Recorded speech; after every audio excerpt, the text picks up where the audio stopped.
Well, the end of Saturday, I think, was probably the best part of it because it was nicer, not because it was the end of Saturday. Yeah, but earlier in the day, Eastern Massachusetts got blasted. Yes, it did. Tonight, Zach, New Hampshire's turn. It seems to be the case as it's starting to roll from the northwest down towards the southeast. But I do want to point out the fact that it was a very warm day. Yes, we couldn't enjoy it at all, but today's afternoon high got to 87 degrees officially at Logan. So that was well above the seasonal average. But obviously the rain spoiled most of the outdoor plans. And Boston itself recording over an inch and a half of rain. And we are still looking at some of the large puddles and a little bit of high water. And that's likely going to be the trend as we're waking up on Sunday morning too. So if you do run into any of that early on, make sure you're just taking an alternate route to get to your destination. But at this point, most of Massachusetts is staying quiet. There it just seems to be a little hint of a shower just towards Haverhill. So if you hear it tapping on the windowsill, don't be alarmed. But the steadier and rather heavy cells are now along the 93 corridor out towards Manchester and already passed through Concord.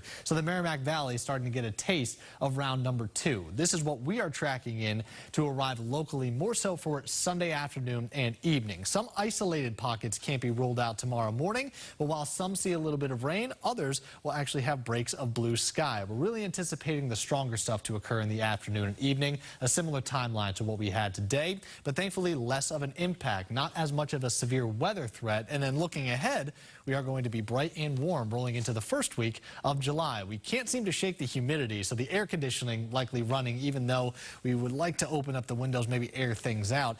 After today, we still have the humidity in place for the second half of the weekend. We finally catch the relief as we move into Monday and Tuesday of next week. So that first wave now pushing offshore. You notice the showers aligned with the cold front that's going to move from northwest to southeast over the course of the next 24 hours. So by this time tomorrow, we'll actually see some gradual clearing. But I do want to just go ahead towards Sunday afternoon to show you where some of the stronger signals are expected.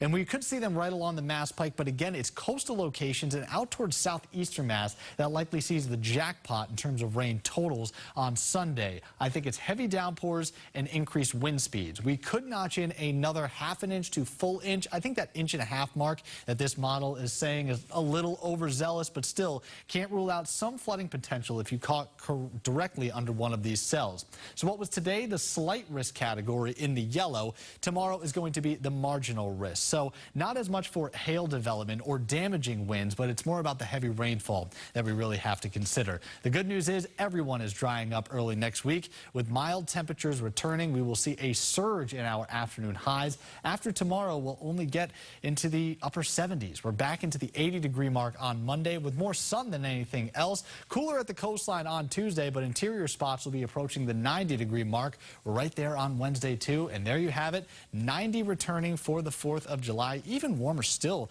to close out our week. But folks at this point are saying we want a taste of summer. We want to get to the beach. Bring back the sunshine. We can get away with some of these storms. Yeah, I think a lot of people will be very happy with this week's weather. Oh, absolutely. A lot of them taking the full week off, in fact.